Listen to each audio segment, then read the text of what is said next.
kondisi anak korban selamat dalam satu keluarga tewas di Kediri, Kapolres menangis tengok anak yang selamat.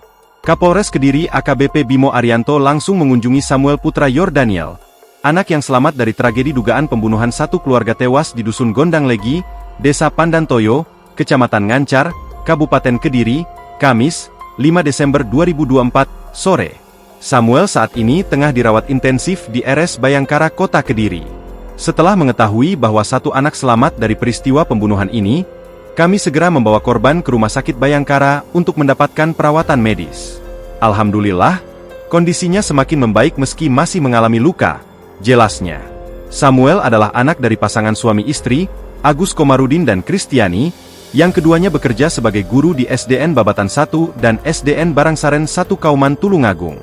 Mereka bersama anak pertama Christian Agusta Wiratmaja, menjadi korban dalam peristiwa tragis tersebut. AKBP Bimo menambahkan, meski kondisi Samuel berangsur membaik, pihak kepolisian belum dapat memintai keterangan lebih lanjut.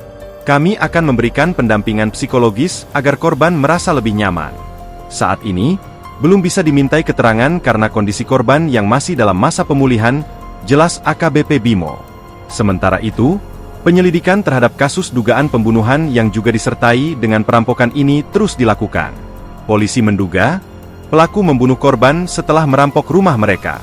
Salah satu petunjuk penting yang ditemukan adalah hilangnya mobil milik korban, jenis Toyota Avanza warna silver metalik, dengan plat nomor AG1203HF, yang diduga dibawa pelaku.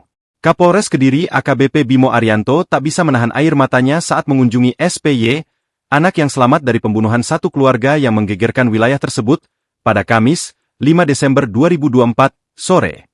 Kapolres Kediri yang dikenal tegas, tampak berkaca-kaca saat melihat kondisi SPY. SPY kini sedang menjalani perawatan intensif di Rumah Sakit Bayangkara Kota Kediri. Meski kondisinya berangsur membaik, mata Kapolres Kediri terlihat penuh haru saat dia mendekati tempat tidur SPY. Usai menjenguk SPY, AKBP Bimo langsung datang ke lokasi kejadian untuk olah TKP. Ia juga memberikan rasa bela sungkawa kepada pihak keluarga korban. Kapolres Bimo menegaskan bahwa penyelidikan akan terus dilakukan dengan serius. Ia menyebut tim gabungan dari Polres Kediri kini sedang bergerak cepat untuk memburu pelaku. Download Tribun X sekarang, menghadirkan lokal menjadi Indonesia.